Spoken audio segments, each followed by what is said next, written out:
Okay, it is 6:40 a.m. Starting with 78,822 miles. Going to work to UNC Oncology. It's gonna be 127 miles, 2 hours drive. Let's go.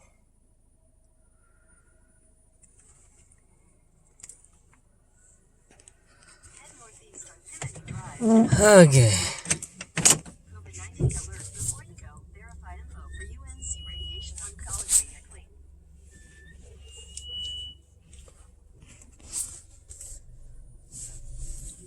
I should not be making any stops.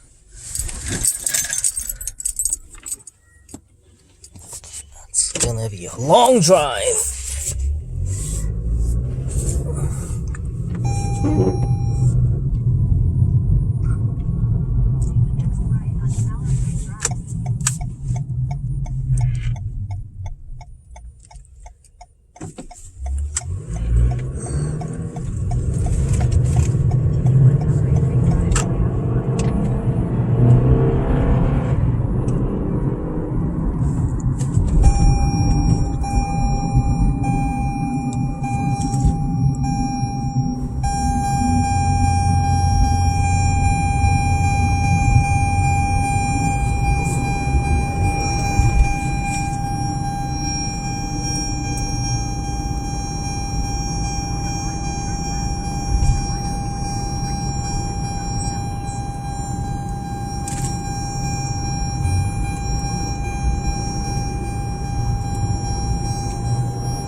mile, turn right onto the ramp to Wilmington.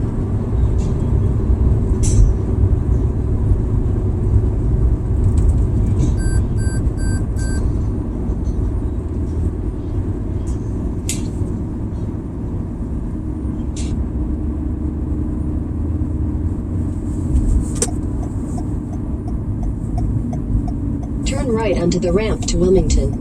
안녕하세요. 뻘지구소의 뻘지입니다. 이번에는 썸네일에서 보셨죠? 그대로 해보려고 합니다. 제품 선택을 고민을 좀 In a 했는데 quarter mile, merge onto US 17 North, US 74 East. 그리고 GPU는 GT710으로 결정했어요. 원래 예전에 영상으로 찍었던 G210을 하려고 했는데 이게 다이렉트X 11이상을 지원을 안 해가지고 게임 자체가 실행이 안 돼요. 그래서 시판 중에 그 다음으로 낮은 성능의 GT710을 선택을 했고요. 반대편은 CPU는 인텔 펜티엄 E2200 중고로 구할 수 있으면서 윈도우 10을 아직까지도 돌릴 수 있는 녀석이죠. 그리고 그래픽카드는 당연하게도 RTX 3090으로 준비를 했습니다. 세팅은 최대한 비슷하게 해볼 건데 램은 8GB, 이 7760 펜 메인보드도 따로 있어요. 얘가 DDR2인데 이게 DDR2가 2GB 이상으로도 안 나오거든요. 그래서 이거 램 4개짜리 In half a mile, take the US 17 North, US 74 East exit toward Wrightsville Beach, Jacksonville. 있거든요. 그래서 약간 조금 더 설치가 어려운 그런 느낌으로 제가 있어요. 이렇게 올려놓고 다시 닫으면 되고요. 그래픽카드는 3090 Take the US 17 North exit.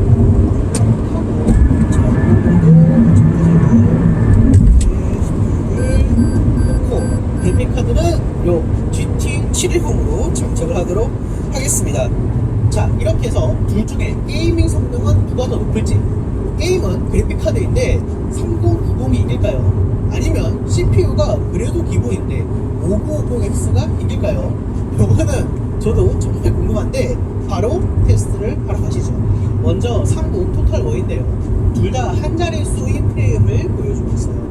야, 한쪽은 GPU를 풀로 쓰고 한쪽은 CPU를 풀로 씁니다. 정말 아름답지 않아요? 여기서는 그 프레임은 비슷하네요. 다음은 오버워치인데요. 놀랍게도 5950X의 GT710이 프레임이 더 잘 나와요. 거진 2배 정도 잘 나오는데 이 2200 CPU가 지금 보시면 100% 풀로 돌아가고 3090은 클럭도 낮은데 그 클럭도 활용을 못하고 있죠. CPU 때문에 GPU가 힘을 못 쓰고 있는 거예요. 자, 다음은 스타2인데요. 사실 이걸 넣은 이유가 스타2는 대표적인 싱글코어 게임이라서 그렇거든요. 야, 그래도 이 2200이 점유율 100%까지는 안 찍네요. 신기하네. GPU는 여전히 못 쓰고 있지만요. 메이플 스토리에서는 어떨까요? 놀랍게도 비슷한 프레임이죠. 5950X는 CPU를 1%도 안 쓰네요. 그런데 이 2200 쪽을 자세히 보니까 스킬을 쓸 때마다 프레임이 떨어져요. CPU가 순간적으로 피크를 찍어서 그런 느낌이죠. 다른 게임도 여러 개 준비를 했었는데 아쉽게도 이런 식으로 로딩이 되다가 튕기는 경우도 있고 아예 안 켜지는 경우도 있고 해가지고 다 못 보여드렸습니다.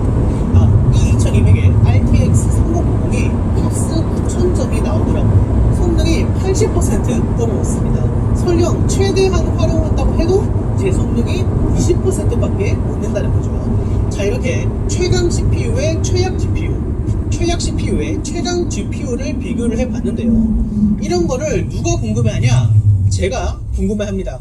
요런 거 궁금하신 것들 이제 저한테 직접 신청할 수 있으니까 여기 아래 링크 고정 댓글에도 있으니까. Tonight, President Biden wraps up a global summit, the agreements he's touting as successes, and the big push to fix the supply chain, plus his new prediction about whether that massive social spending bill will pass, and Mr. Biden's reaction to a new NBC News poll showing his approval rating at a new low, while at home, his press secretary tests positive for COVID. Chaos at airports, thousands of American Airlines flights canceled or delayed this Halloween weekend, lines to get rebooked stretching through airports. I'm stuck here instead of being at home. city on edge. Thousands of New York's first responders set to be suspended tomorrow after refusing to get COVID vaccines. Is this city prepared for the shortages? Alec Baldwin telling his side of the story after that fatal on-set shooting. Very, very, very well-oiled crew. The new reaction to his words tonight. A shocking attack in the subway in Tokyo. People fleeing in fear. The alleged attacker reportedly dressed as the Joker. Kids under pressure and acting out. The surge in violence and misbehavior at schools. Why adults may be to blame. Plus, on this Halloween, a house filled with good spirits and lighting the way to help others. This is NBC Nightly News with Kate Stein. Good evening. After a full weekend of in-person meetings with world leaders for the first time in a long time, President Biden today touted the G20 commitment to a global minimum tax, pandemic preparedness measures, and discussions of the global supply chain crisis. On climate change, the actions weren't as dramatic as many had hoped. The president now heads to a broader climate summit tomorrow, just as he's pushing Congress to pass signature social spending and infrastructure bills at home. And our new NBC News poll finds the president with his lowest approval rating yet. Again with Kelly O'Donnell in Rome.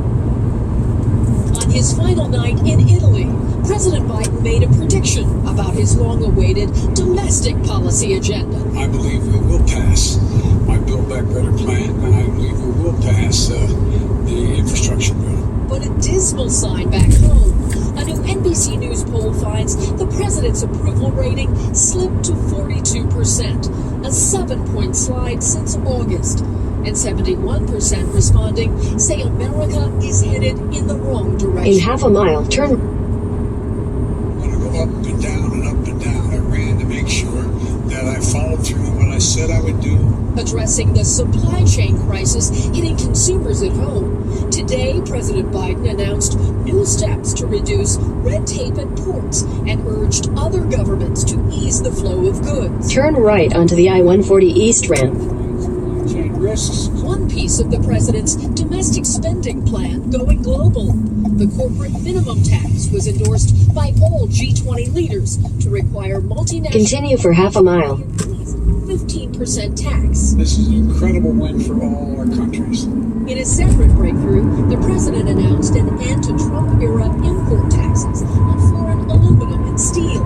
In response, the European Union. In a quarter mile, merge onto I-140 East.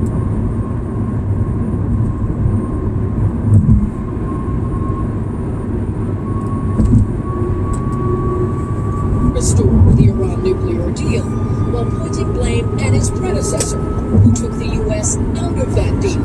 I think we're continuing to suffer from the very bad judgments that President Trump made. After a summit about allies and close ties, the one world leader from this week's visit who affects him most deeply, Pope Francis. I just find my relationship with him one that I personally take great solace in. He is a really, truly, genuine, decent man. And Kelly joins us from Rome now. Kelly, the president departs there tomorrow for a major climate summit. Off to Scotland next, where the president will tout that his plans include landmark spending for climate.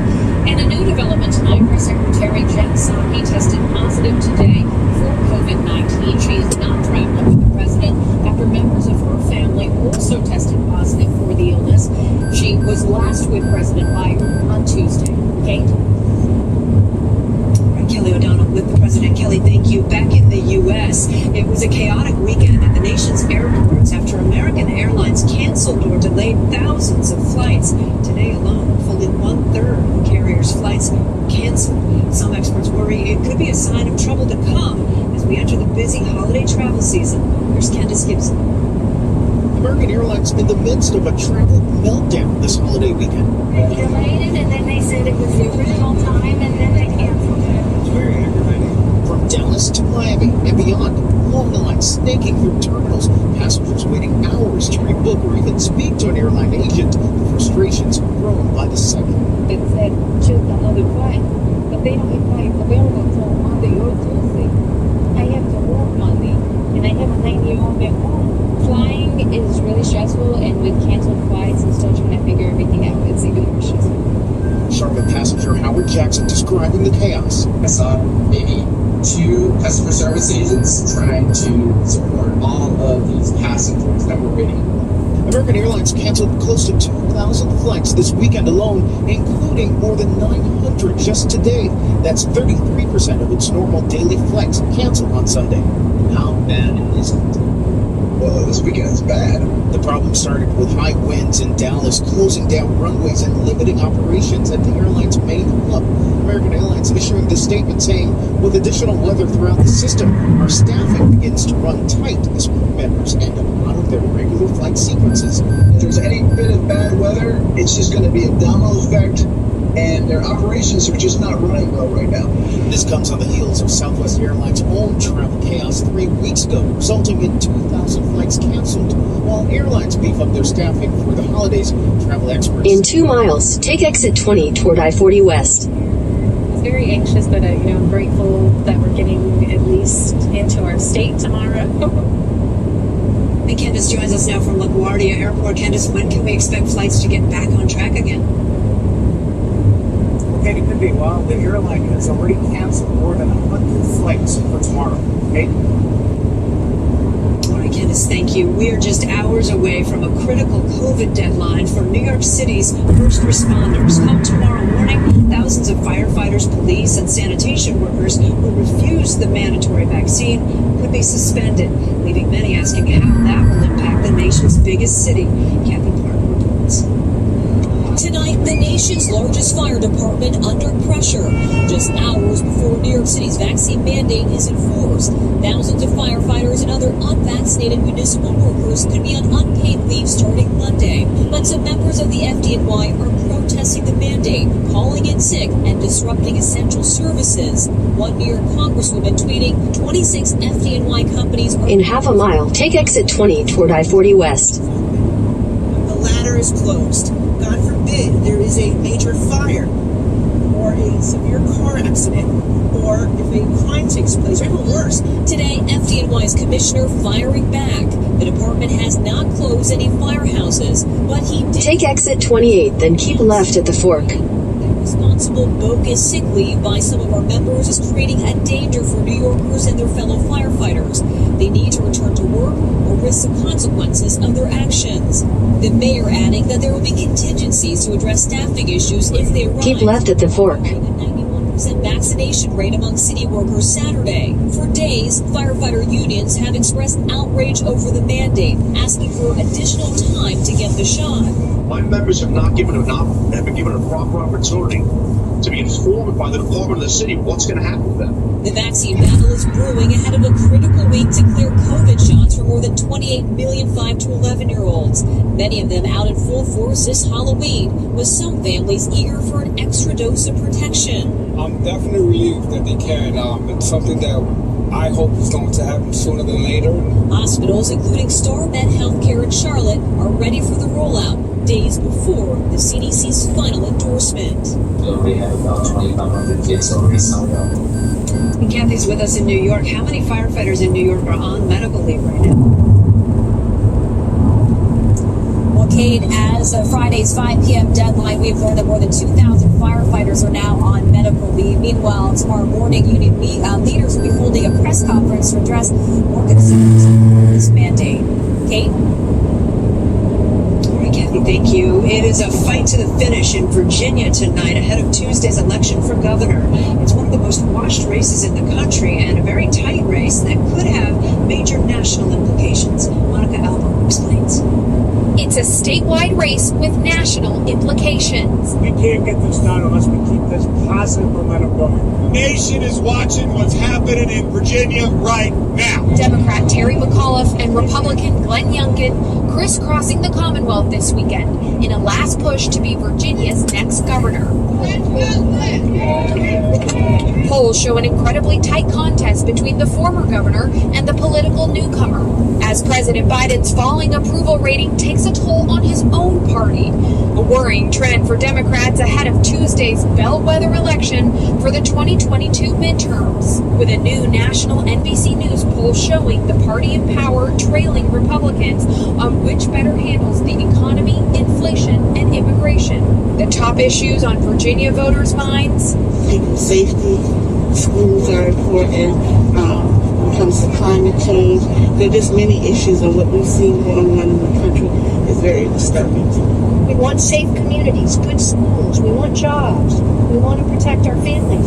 All as Donald Trump still looms large. The former president, who backed Youngkin but hasn't campaigned with him in person, teasing a tele-rally appearance before polls close. The latest test of the influence he still has over the Republican Party in a critical toss-up election. Monica Alba, NBC News. Overseas now to a chilling attack on a Tokyo subway. A man who was reportedly dressed up as the comic book villain, the Joker, went on a stabbing spree and then set the train on fire. In the confusing moment, some thought it was a Halloween prank. Molly Hunter has details. Tonight in Tokyo, people racing to escape from a man allegedly brandishing a knife. And then, an explosion. Flames inside the cabin, black smoke filling the subway car, passengers sprinting for the doors, getting out any way possible, climbing over barriers, jumping through windows. According to the Associated Press, citing witnesses and police, a man stabbed several people Sunday night before starting the fire. The Tokyo Fire Department says at least 17 passengers were injured, including 3 seriously. The emergency response was massive. NHK, citing police sources, reporting the suspect is an unemployed 24-year-old man. And here, behind police forces, you can see a man with a green shirt. Police tell the AP the alleged attacker was arrested on the spot. And witnesses reportedly telling local media the attacker appeared to be dressed in costume, in green and purple, like the Joker. The attack was the second stabbing on a Tokyo train in 2 months. His motive was not immediately known. Molly Hunter, NBC News. Up next, new reaction to Alec Baldwin's first comments about that fatal shooting on set. Could his words be used in a lawsuit? Also, what's behind a rise in bad behavior in our nation's schools? We're getting new reaction tonight following Alec Baldwin's first on-camera comments about that fatal shooting on his New Mexico movie set. What he said and what those involved in the investigation have said, not exactly lining up. It all comes as the cinematographer killed that day is being laid to rest. Emily Akana has details. 10 days since the cinematographer and director were mistakenly shot, the man who pulled the trigger turning heads in his first on-camera comments. This is Producer actor Alec Baldwin praising the Rust film crew.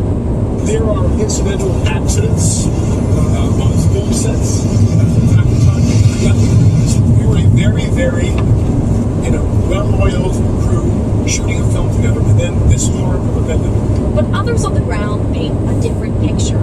A source close to the matter told NBC News some crew members walked out over safety concerns, including numerous misfires. The Rust movie's production says they were not made aware of any official complaints. Obviously, this was not well machined, and nobody would look at it that way. The lawyers representing the person in charge of weapons say Hannah Gutierrez-Reed has no idea where the live rounds came from. And an affidavit shows Assistant Director Dave Halls told authorities he should have checked the prop gun more thoroughly before handing it to Baldwin. The district attorney telling NBC's Tom Llamas, I think corners were definitely cut on this set. And this from the investigating sheriff. I think there was some complacency on this set, and I think there are some safety issues that need to be addressed by the industry. Hutchins' colleague, who reportedly held her in his arms while she was dying, called out to producers on Facebook, writing, "You hire people who are not fully qualified for the complicated and dangerous job, and you risk the lives of the other people." Hutchins' death spotlighting safety protocols in production, something the famed 30 Rock actor says he's extremely interested in. What has to happen then is we have to realize that when it does go, then it's this horrible catastrophic thing. Some new measures have to take place. Baldwin's off-the-cuff comments come just hours ahead of a private funeral for Hutchins.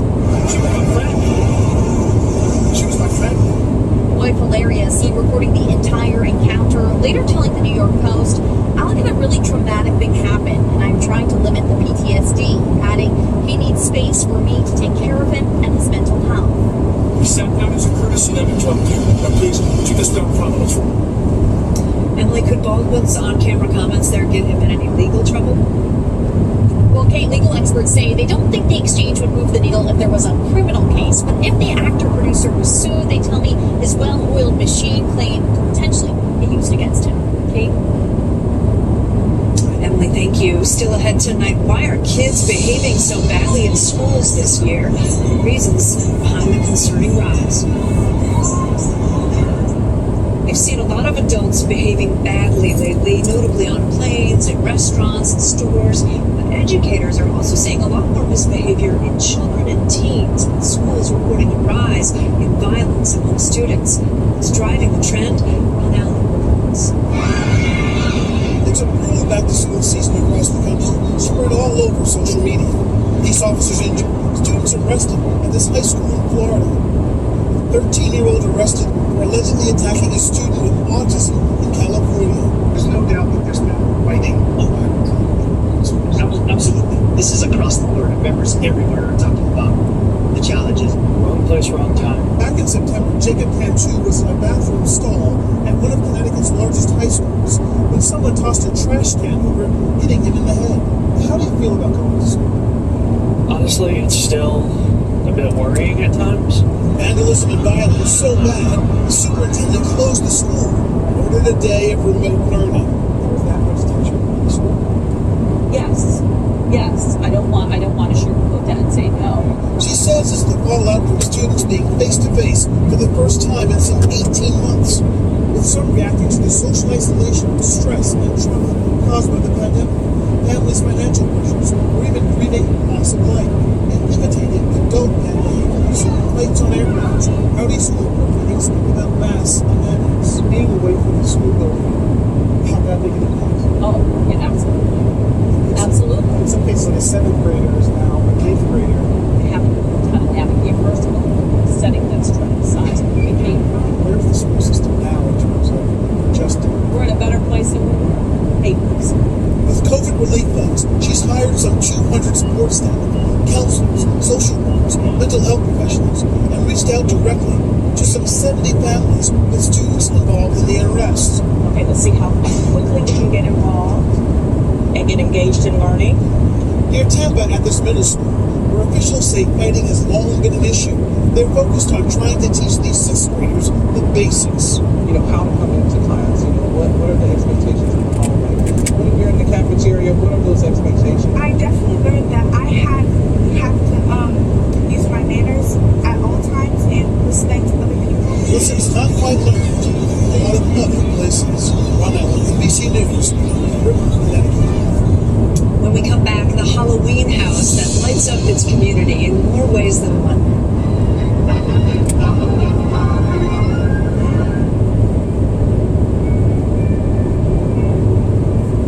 There's good news tonight, this Halloween night, about lighting the way for those in need. And the young tech whiz giving his neighborhood a dazzling way to celebrate this holiday, generously also giving his time to help others.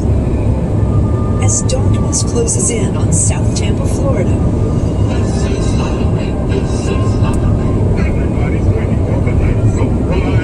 An epic Halloween light show comes alive. Enriching. I did not expect this. It's so cool. Bedazzling. And casting a spooky spell. This is actually really fun. More than 16,000 LED lights that can be programmed to be any color and match the music. The mastermind behind it all, 22-year-old Sam Johnson, who started out with a small light show at his middle school cafeteria, and then started lighting up the family home a few years back, teaching himself the complex software to make each year bigger and brighter. So I start planning in February or March. Wow, that's a lot of work. Now, in its 4th year, Sam's mission has always had a deeper meaning, too. Sam, what do you do? I love to see the reaction on people's faces. I also love doing this for charity, raising money for charity. Charities chosen by votes he gets from his community. What charity are you benefiting right now? Look Kids is a charity based here in Tampa Bay that provides a week's worth of clothes to any child who is on free or reduced cost lunches. That County. So far this season, Sam's raised over $11,000 for the organization Clothes to Kids. And he'll do it all over again come Christmas. These special shows now a family tradition for so many, helping light the way for those in need. How does that make you feel, Sam? It makes me feel proud and very happy and joyful. Just love it. If you hurry, you might catch the last Sylvan Ramble Halloween light show. It's tonight, but don't worry, Sam will be back with his Christmas light extravaganza real soon. And one last inspiring note tonight, my digital series, The Drink, tells the stories of people at the top of their fields. In the latest, author Mitch Albom, famous for Tuesdays with Maury, told me his success was a total accident. It's worth watching at NBCNews.com/The Drink or on the NBC Nightly News podcast. Also tomorrow, Lester Holt kicks off his Across America series live from Austin, Texas. I'm Kate Snow. For all of us here at NBC News, stay safe. Happy Halloween. Thanks for watching our YouTube channel. Follow today's top stories and breaking news by downloading the NBC News app.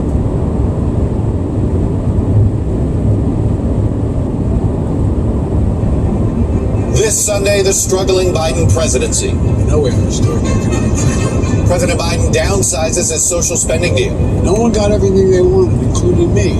That's what compromise is. But progressives still resist. No vote on infrastructure without a firm deal on their priorities. Look, the first step is we got to see the legislation. You don't want to see is the infrastructure bill passed and then not have the kind of Build Back Better bill that we need. Plus our new NBC News poll, sinking numbers for President Biden on confidence, handling a crisis, and most importantly, the economy. The president's fellow Democrats are taking a hit too. I'll talk to former Virginia Governor Terry McAuliffe. We got less than a week to go for you to bring this baby home for me. Whose hopes of winning back his old job are now in serious danger.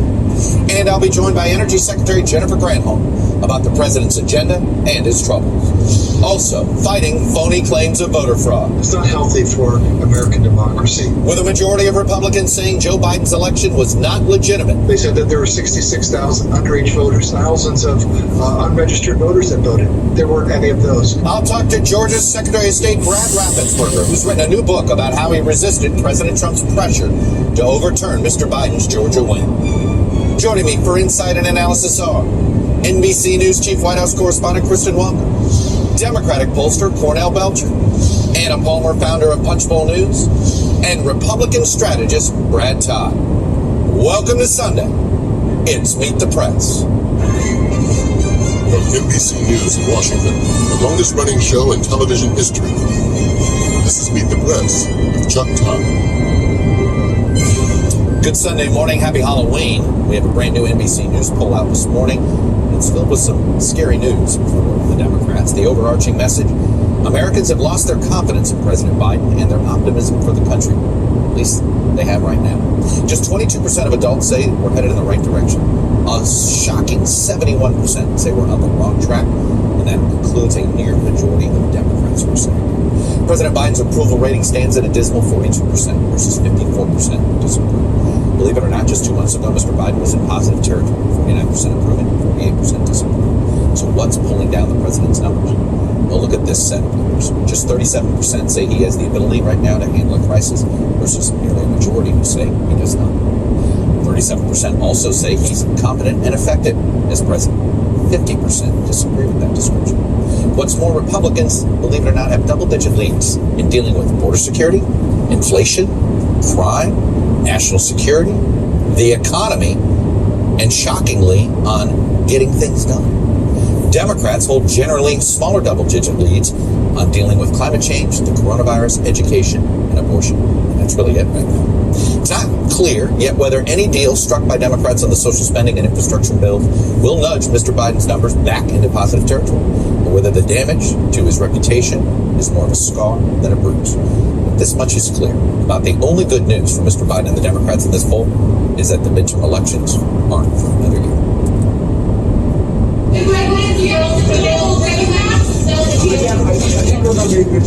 President Biden struggling at home, now facing allies in Europe without the political victory he had been hoping for. The 18-point Republican edge on handling of the economy is fueled by economic pessimism. 79% call the economy fair or poor. Just 41% of Democrats believe the country is headed in the right direction, down 23 points since April. And Republicans are up by 13 points on being effective in getting things done. A number likely driven by the messy public debate over Biden's social spending plan, which has exposed ideological divisions in the Democratic Party. On Thursday, after months of tough and thoughtful negotiations, I know we have a historic economic framework. But despite President Biden's last-minute trip to Capitol Hill, his departure delayed to nail down a deal, he left for Europe without one. Too many no votes to pass today. Need a little bit more than an IOU. Clearly, to my mind, it has some major gaps in it. The revised $1.75 trillion social spending plan includes funding to tackle the climate crisis for universal pre-K, elder care, and a one-year extension of the expanded child tax credit. No one got everything they wanted, including me. But that's what compromise is. That's consensus. But so far, the bill is primarily being defined by what's not in it. Tuition-free community college, a broad expansion of Medicaid, lower prescription drug prices, and paid family and medical leave, which Biden pleaded for just over a week ago. We're one of the few industrial countries in the world that does not have paid leave. If paid leave's not in the bill, it would be devastating. It would be devastating for working women and working parents. On Tuesday in Virginia, Biden's agenda will get its first political test at the polls. According to a Washington Post Schar School poll, the governor's race in a state Biden won by 10 points is a pure toss-up. Bring this baby home for me. We're going to send a shockwave across this country. Certainly not everything going on in the White House right now is going.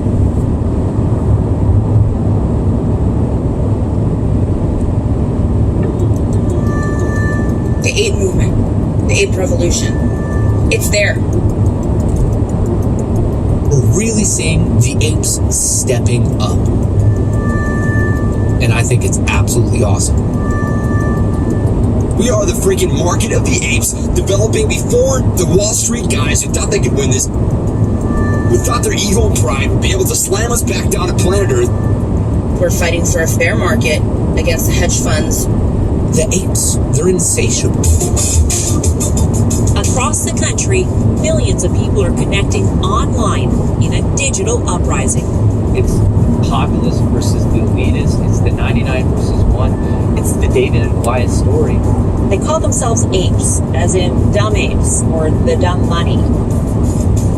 This is the battleground of a multi-million-dollar war between Main Street and Wall Street in the fight to save a 100-year-old movie theater company from bankruptcy. I am in the AMC movement. We're fighting against the impossible. I'm an ape because the system is corrupt. What we're upholding for is that disruption. We're just dumb old apes. Together, we're strong. When we stick together, they don't know what to do. And it's working. And that's so cool. And they're shook in their damn seats. Emboldened by the run of the stock and deeply distrustful of MSM, or mainstream media, they rely on each other and a handful of charismatic social media influencers with hundreds of thousands of followers on YouTube. What's up, what's up, what's up, what's up, YouTube? Here we are, let's do this thing, Moon Gang. Any great change, like Hundreds of thousands of followers on YouTube. What's up, what's up, what's up, what's up, YouTube? Here we are, let's do this thing, Moon Gang. Any great change that comes in the world didn't come quietly, it came with noise, it came with blood. There's so many people who very much want to fight for market fairness and transparency. And sure, the apes may want to change the way Wall Street works, but they also want to make money. Big money. So I made $1 million on call option profit. This army of investors have put Wall Street on alert. Short sellers have already lost billions and recast the retail investor as a force to be reckoned with. I never heard of a company on the New York Stock Exchange that was owned 80% by retail investors. I instantly knew that we should be talking and communicating with them. Even the SEC has taken notice. we're going to take a look at this, get public comment, and then see how we might freshen up our rules. Despite the skeptics, The ones that are going in there and saying, I'm sticking it to the man, I'm rebelling against Wall Street, I'm rooting out corruption, that's idiocy. it is possible this meme stock movement could change Wall Street forever. They are a force to be reckoned with, not only for AMC, but for all the financial markets. I like the idea of this collective buying, and I think it could really have an impact on the markets in the future. Retail investors have more connectedness, more information, more ability to trade than ever before. So the staying power, this is just the beginning.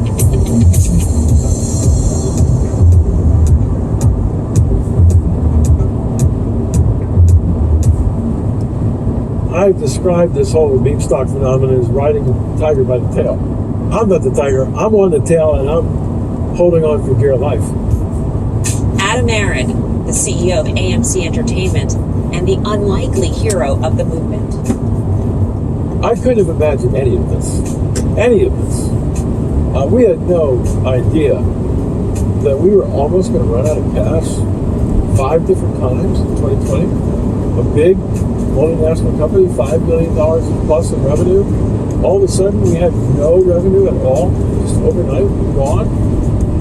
But AMC managed to survive thanks to a digital uprising that actually started back in January when members of Reddit's Wall Street Bet started chatting about the short interest in GameStop hitting 138%, meaning more shares of the stock were being shorted than were available to trade. There's a broad spectrum of knowledge and experience among the participants in the Reddit sub-forums. You'll see some very, very sophisticated analysis of how the equity markets work, all the way down to people who are literally Googling, what is the Dow Jones? How do you buy a stock? Dennis Kelleher is the CEO of Better Markets, a nonprofit that advocates for Wall Street financial reforms. There is an underlying theme, though, and that is to, frankly, stick it to the short sellers and the hedge funds.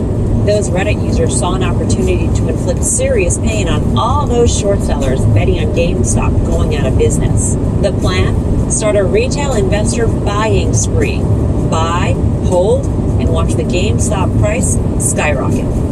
It worked. The price soared from $17 a share to $347 a share, an increase of nearly 2,000% in less than a month. To understand what happens next, it helps to understand short selling. Put simply, when someone shorts a stock, they're betting that the stock price will go down. If a short seller can borrow the stock for $10, for example, and the price goes down, they can buy it back for a lower price and pocket the difference. But if the price goes up to $300, for example, and the short seller has to buy it back for the higher price, they've lost money. In this case, they've lost $290 a share, plus the interest they owe to borrow it. Within a month, the Reddit-born strategy crushed Melvin Capital, the $12.5 billion hedge fund that generated 30% returns on average over the last 6 years, lost their bet against GameStop big time. Melvin Capital is now out of the stock. They've taken a rather huge loss. Both Citadel and Point72 have infused something on the order of close to $3 billion into Melvin Capital to try to shore up its finances. The virtual world opens up a kind of incredible way that individuals can pursue activism. We can come together in the virtual town square and we can organize this movement to become activists against this evil entity, and we can sort of, from ground control, these various social medias become sort of the headquarters. Around the same time the GameStop saga was unfolding, short sellers were also circling AMC. The company was in bad shape. In the fourth quarter of 2020, AMC reported a 92% drop in attendance compared to the previous year. With 438 of its 593 locations in the U.S. operating at limited capacities, the company was bleeding $124 million a month. Then Aaron made an unexpected announcement. AMC raised $917 million. All talk of bankruptcy is off the table for now. That news grabbed the apes' attention. The hashtag SaveAMC was born, and memes of the company's logo on the moon were launched into the Twitterverse. I instantly saw this Save AMC hashtag on Twitter. It was trending, as you know. And in the next 48 hours, the AMC share price started to explode. It was a buying frenzy. AMC stock tripled in value in a single day, rising from $5 a share to $20 a share on January 27th. This whole meme stock phenomenon is totally uncharted waters. I don't think any CEO has lived through what I've lived through in the past 6 months. We are doing everything we know how at AMC to do this right and do this proper. But some Wall Street analysts weren't buying it, insisting the company was still doomed. AMC is 8 times levered. They will never generate meaningful free cash flow. There is no value to equity holders.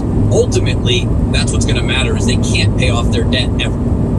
For context, back in 2019, pre-pandemic, AMC lost $149 million and ended the year with a market cap of $750 million, making it worth less than Denny's. And despite reporting $4.6 billion in losses in 2020, AMC's meme stock status shot its market cap to hit a high of $32 billion in June of 2021, making it more valuable than Delta Airlines at the time. At what point, Adam, did you decide that you should lean into being a meme stock? They should take advantage of this diehard retail shareholder base and help their company. Almost instantly. Aaron realized the rally was a lifeline, so he started speaking to the apes directly. In April of 2021, I went back on Twitter. Typical tweets that I send out now get read 500,000 to 1 million times a day. And I get literally over 1,000 inbound messages a day on Twitter. And I read it. Every single day I read it. Because I want to understand what they're saying and I want to understand what they're thinking. And he went on YouTube for an interview with influencer Trey Collins, also known as Trey's Trades. And we would like to extend a warm welcome to Adam Aaron, the CEO of AMC Entertainment. It was my son who sent me a copy of the tweet where Trey's Trades wanted me to come on and do an interview on YouTube. I get so much feedback coming in that retail investors really wanted to see me on Trey's Trades on YouTube. And I did it.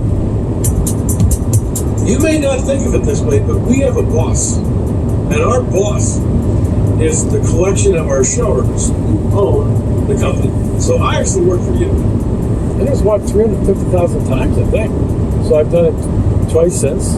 The apes' master plan was starting to work, and before long, Wall Street short sellers were feeling the pain. Well, on AMC numbers specifically, take a look here. That stock surge has resulted in $1.3 billion in losses for the shorts there. That's according to data from S3. At the same time, Aaron landed a deal with investment firm Mudrick Capital, selling 8.5 million shares for a cash raise of more than $230 million. The CEO of AMC, Adam Aaron, is one of the most interesting characters in this entire drama because unlike other players in this, he's gone all in onto the Wall Street Bets community. By June, 4.1 million individual shareholders held 80% of AMC stock, and the price surged 125% to a new high of more than $70 a share. How much pain can one person take? Clearly a lot if you're a short seller of the so-called meme stock. And in an effort to raise more capital, Aaron pleaded with his new shareholders to authorize another 25 million AMC shares. But the apes sent Aaron a clear message on Twitter: don't dilute us. Want to hit this news just out? AMC CEO Adam Aaron tweeting, AMC does not want to proceed with such a split, so we are canceling the July vote on more shares. We could have raised easily another $1 billion or $2 billion of cash, which would have given us that much bigger of a war chest to go out and grow this company and do interesting things with it. But it was clear that there was a great division of opinion. And it just seemed to me that if our shareholder base was that split, we were just pushing the envelope too far to sell more shares that soon. The army of apes is proving their power. Their devotion to AMC stock can be seen across the country. They bought billboards in Times Square. They're in a pool party in Vegas, hired planes to fly AMC banners, dressed up as apes in casinos, and camped out in front of Citadel in Chicago, all to hype AMC and rally the troops. Some of these efforts are crowdfunded, and the apes also crowdsource research because many of them distrust mainstream media.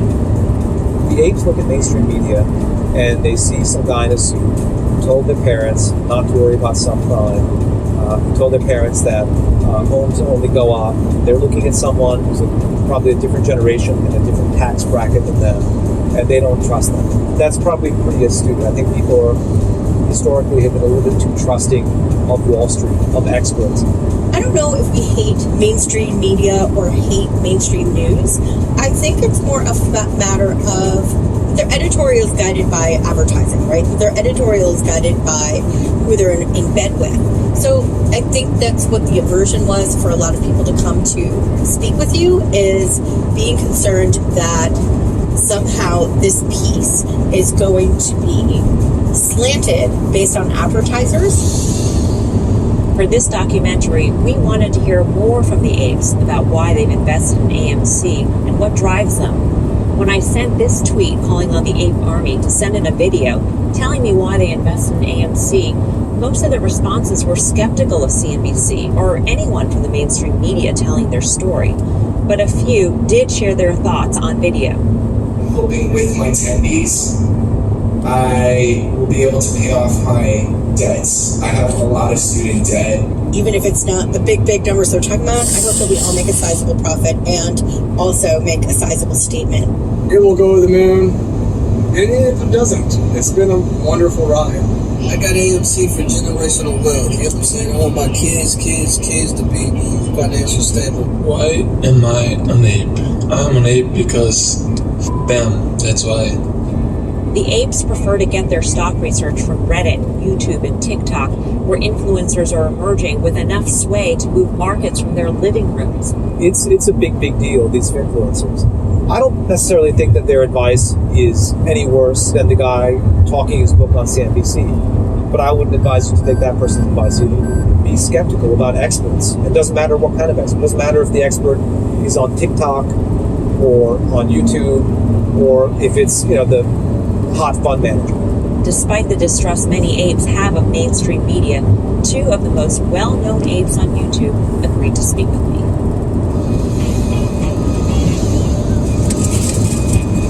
23-year-old Trey Collins is arriving home from his day job.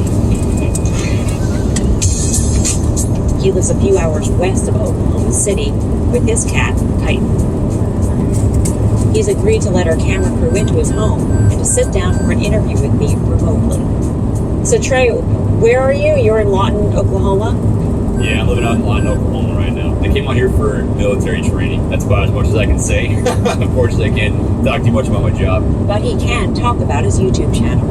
I wake up every morning at about 4:30, do my daily scans on the computer, see what's going on in the stock market, any broad finance news, make a video, go to formation, come back, do some reading, go to work from 9 till about 5, make a video, then I hang out with my cat for a while, and I do it again the next day. On Twitter, he has more than 200,000 followers, and on YouTube, nearly 400,000 subscribers. When do you think this whole notion of apes came about? Essentially, apes came from Reddit, and what Reddit would do is they would call each other, I'm not going to say the word, but the R word, idiots, essentially.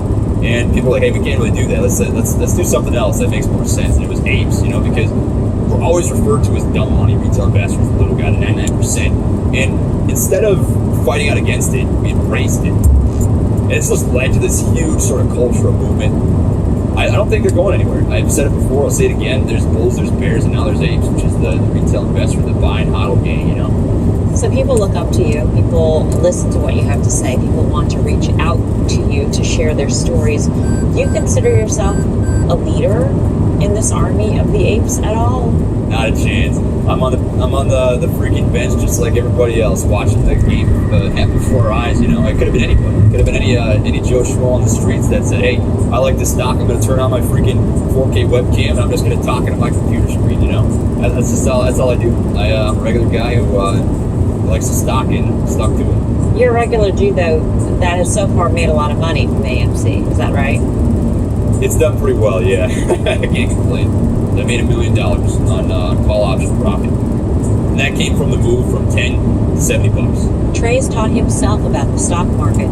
He got his degree in nutrition at St. John's University in Minnesota. In college, he worked at Buffalo Wild Wings and even slept in his car between shifts.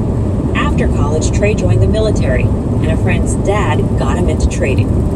So, I started off my YouTube channel December 16th, 2020, and all that it was originally was me documenting my journey through the stock market, my wins, my losses, all the things I get right, all the things I get wrong, educating myself, educating others. And then GameStop started, right? So GameStop ran from 20 bucks up to, I think it was about $100. I was watching that and I was like, I don't want to touch that.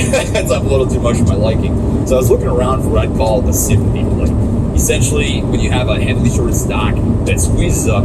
So I looked at a couple companies and I saw AMC. At the time it was trading at $2. This would have been January 24th. Put out a video on the 25th. I said, guys, this has great short interest. I think it's a pretty similar setup to GameStop. And I said, look, I think this is going to squeeze. And then 2 days later, ran to 25 bucks. The channel kind of took a boomerang shot out to Pluto. And I was like, wow, that was a good call. It was honestly a freak accident.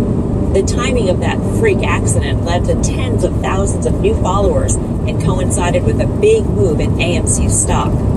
I think what attracts people to AMC is the unity behind the trade, right? It brought people together to appreciate that you can come together and set aside your differences for something that you believe in. And in this case, it's fighting against a corrupt market that wasn't built to be fair for every single party involved. I think that's what AMC stands for, speaking out and making noise, because any great change that comes in the world over the last decades and hundreds of years didn't come quietly. It came with noise, it came with blood. Making money and exposing market corruption is a common theme in Trey's videos. And the journey is still not over. There's still more room to go with this. And that's what I've got for this freaking video. Hey, what is going on? What is going on? Happy to be back. Welcome to another episode of Dumb Money. Across the country in Philadelphia, that's also a driving force for 27-year-old YouTuber Matt Kors. He agreed to meet with me at his home in between live streams. From his studio down in the basement, Matt goes live on YouTube and Rumble twice a day, streaming to his nearly 400,000 subscribers for hours. You've got 3 screens here. 3 screens, yeah, for the markets, just to monitor what's going on with the stream, and then also the Discord server chat. So I noticed that oftentimes when you stream, you're wearing a duck shirt. What's with all the ducks? So this is the original duck shirt. I mean, I got it, I think, for $2 at a Goodwill store. And I was like, oh, I wonder if it's lucky. And my stream told me to wear it the next day. GameStop ripped. So similar to the virality of these stocks, this duck thing is just absolutely out of hand. And I think it's comical. At Penn State, Matt studied mechanical engineering and coding. After graduation, he started coding full-time. So you had no financial education? Did you take any courses in college about finance or the stock market or anything like that? No, I mean, of course you have the intro, like economics classes, but for stock and stock trading, definitely all self-taught. An education that started during the pandemic in March 2020. I wanted to learn about stock trading through the lens of coding, like algorithmic trading, and there weren't really many videos on it. So as I was learning, I was like, oh, I'll document the process, share what I find. I started talking about GameStop, and the numbers got bigger and bigger and bigger. And then from there, the community behind AMC got bigger and bigger. And that's honestly what's led to this conversation right now. AMC, what is your position now in the stock? So right now, I'm definitely more of an active trader, and I have thousands of AMC shares right now. I started off with $30,000 with AMC. That ran all the way up to I think 600,000, and right now it's in the realm of 150 to 200,000. So you're 27 and you hold all of this stock, and you're gonna. What's your game plan here? As long as I see this community supporting the stock and the charts where I like it, and a high amount of people betting against it, well, I'm still gonna bet on the potential of the short squeeze. A short squeeze occurs when a stock that's heavily shorted experiences a dramatic price increase, forcing short sellers to cover their positions. And when they start buying the stock, it sends the price even higher. It could be exciting stuff if we just get that momentum. Before we get to what some of the apes say is the ultimate goal, we need to understand some of the ape lingo. Diamond hands. Diamond hands means no matter what the price is doing on any given day, you got those hands freaking cooked with some rocks, some hard freaking boulder diamonds. You're not letting go of your shares because you believe in the stock. You like the stock. Tendies. Tendies essentially are the money that you're going to make when this is all said and done, because tendies taste good, and that's money. Money's good too. Wrinkly brain versus smooth brain. Wrinkly brain, just really smart. Wrinkly brain ape is a smart ape, a lot of DD, and smooth brain people use that in more of a self-deprecation, like I just don't get it, I'm a smooth brain. DD meaning due diligence. Yes. Okay. Crayon eaters. Another pivot off of just calling yourself an ape for dumb money. Just we're so dumb, all we do is eat crayons. A tribe needs its own language. Why? Because the language allows us to communicate with each other, which then, of course, creates more ability to affiliate. Right? So we have our own language, and in fact, maybe people who are not part of our group don't even understand our language, so we can actually talk to each other in a way that is under their radar. They don't even get it. Which brings us to what many apes say is the end game. MOASS. Do you actually say the word, or do you just use the acronym? Like, how do you use that? I usually either say short squeeze or mother of all short squeezes, just because I like MOASS. The idea is that the apes hold the majority of AMC's stock with so-called diamond hands. When short sellers have to cover their positions and buy shares, the Gorilla Gang could theoretically name their price, sending AMC's stock way up, or as apes like to say, to the moon! To the moon. To the moon. But some analysts argue the apes aren't buying and holding at all, pointing to the high volume of daily trading in AMC stock. Sort of the funny part about this is there's this sort of army of retail investors that keeps talking about we're going to buy, hold, and never sell. Yet there's this greater fool theory, right? Like somebody's selling because 688 million shares traded yesterday. So retail is selling to retail at ever higher prices. So some of them are obviously making tremendous amounts of money as they get more and more people to buy at inflated prices. Regardless of the stock's trading volume, there are plenty of YouTube videos pushing the idea that the mother of all short squeezes on AMC could send the stock to 10K or even $100,000 a share. So some of the apes say 10,000, which is a far cry from where it is trading right now. Some say 100,000. Mathematically, can you get on board any of these targets? I don't want to get on board with any price level, because I just appreciate it's so dynamic of the situation. If I were to say a level right now, within 1 second, it's already different because the situation's already changed. I don't want to be the person who's setting up unmet expectations because I'm not a perfect trader. There are a lot of people who really believe in the MOASS, the mother of all short squeezes. Are you worried that might not happen?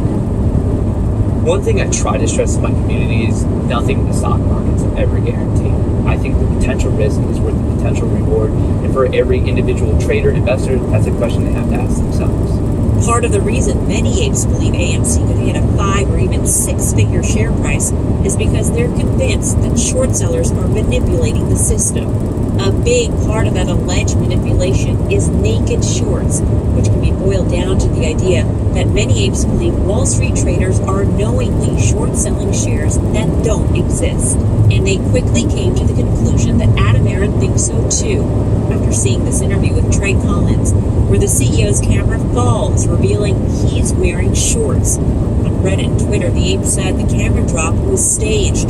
This is actually the CEO's secret message, confirming that naked shorts exist. Why did the camera tilt down? Oh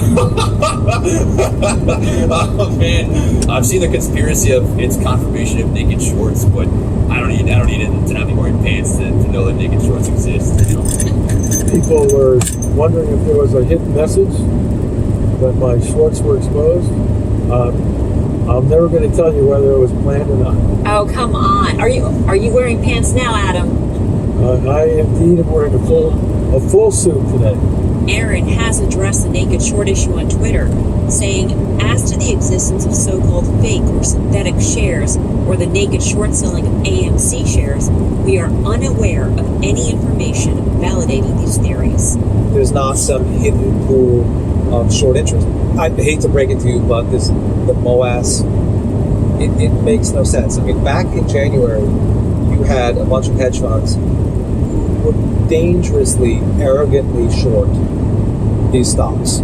But it's delusional to think that that's going to happen now. Just hanging on to this stock forever is not going to cause the value of these stocks to go to $1 trillion. In other words, he's saying the mother of all short squeezes will never happen.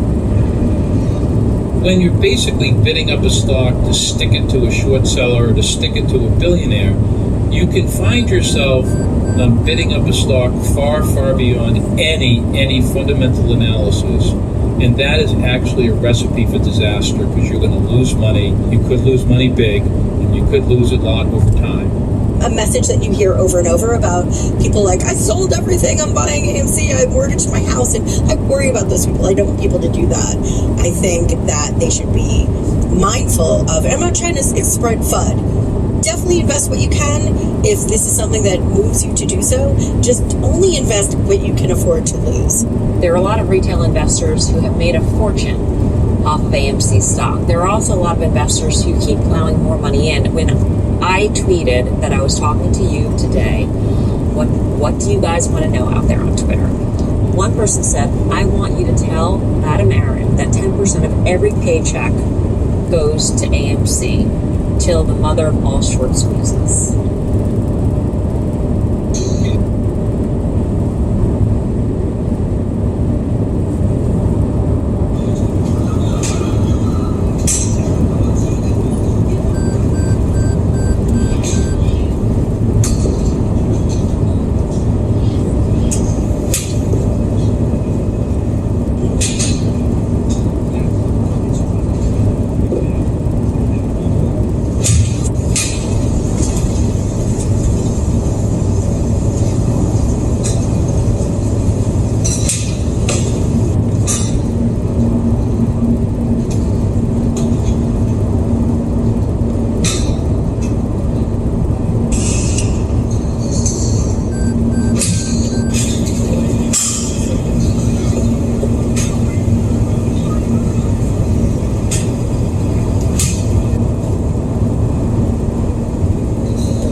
Building a car, and that maybe being a threat to you?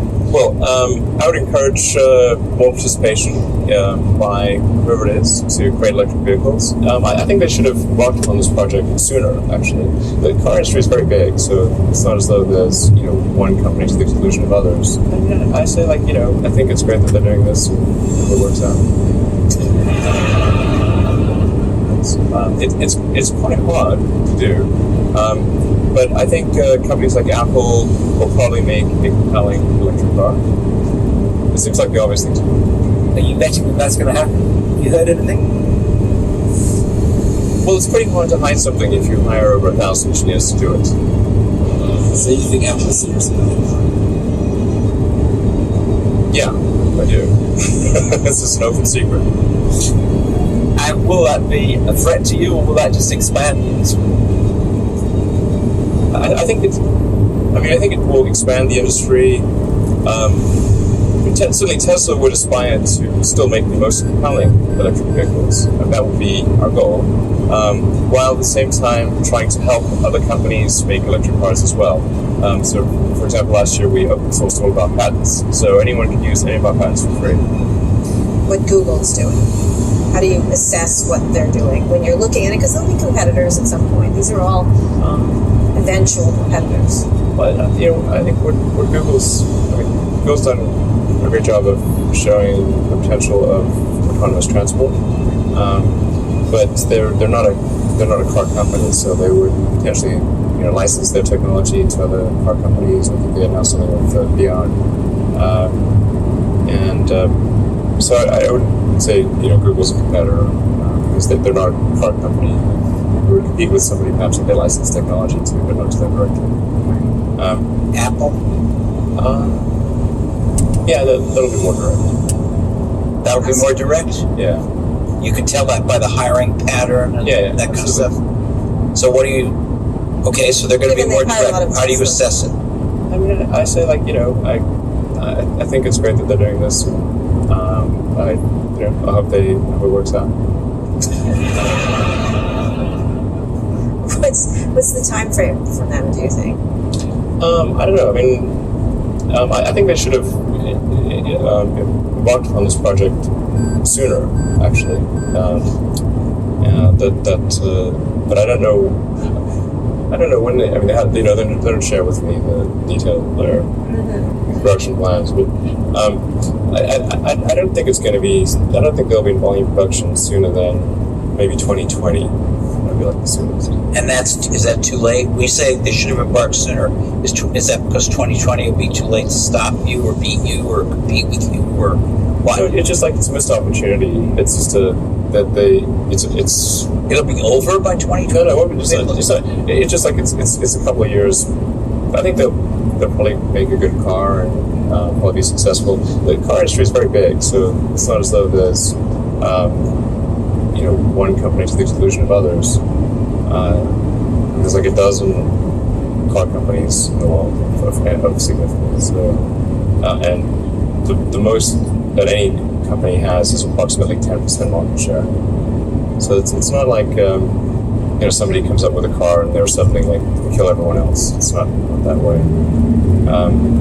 And the sheer scale of automotive manufacturing is just it's hard to appreciate until you see the plants. They're gigantic. Yeah, like the industrial. Yeah, I mean the sheer size of the industrial infrastructure is staggering. Not just the assembly plant, but everything else that goes. Yeah, the supply chain. Exactly, the assembly plant is just the engine tip of the iceberg, really. Yeah. The assembly plant is literally the tip of the iceberg. Phenomenal. The supply chain is, once you go to tier 2, tier 3, tier 4 suppliers, that's probably order of magnitude more. Than the final assembly. So you think Google will not be a competitor? Apple probably will be a direct competitor. Yeah, sure. What about the car companies? I think they'll all be competitors. Yeah, sure. Who do you see out there that has done a nice job so far? Mercedes? GM? Of what? Of a competitive car. Of the incumbents. Potentially competitive cars. I don't think any of the car companies thus far have made a really great electric car. I mean, tell me if you disagree. But I don't think yet that any of them have made a great electric. They, presumably will continue to improve on what they've done so far, and then at some point they may make a car that's a great car, but they haven't done that yet. Well, trying to accelerate the advent of sustainable transport, so try to get the car industry to move towards electrification faster than they would otherwise move. So the fundamental value, long-term value that I see for Tesla is serving as a catalyst to accelerate the transition to sustainable transport. Well, electric cars are zero emission at the car level, so they're not producing CO2 or nitrous oxide or sulfur oxides or any of the sort of the noxious gases that any kind of combustion engine car would produce. And so if we can have sustainable energy production and combine that with electric cars, we have a long-term sustainable future. No, I think all transport, with the exception of rockets, will go fully electric.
transition.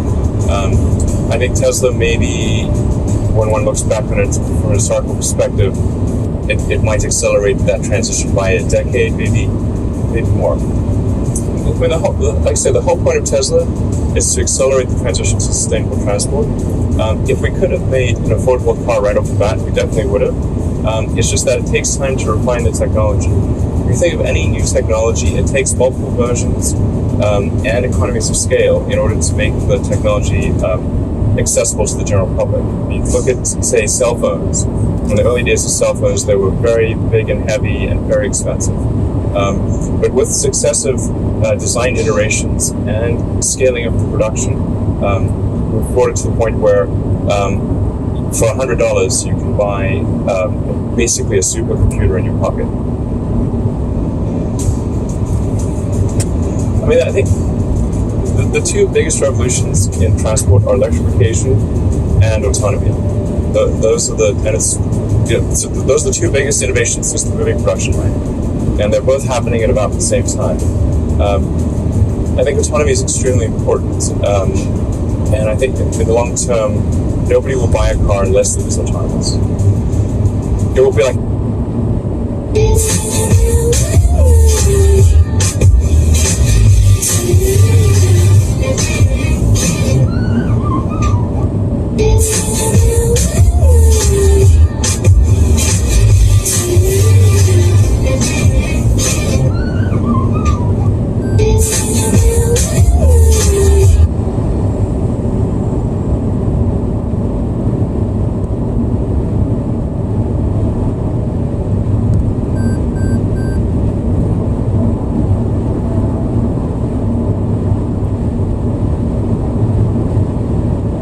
안녕하세요. 월드정보소의 월드입니다. 자, 그래서 지난번에 올렸던 다나와에서 가장 저렴한 컴퓨터가 드디어 이렇게 도착을 했어요.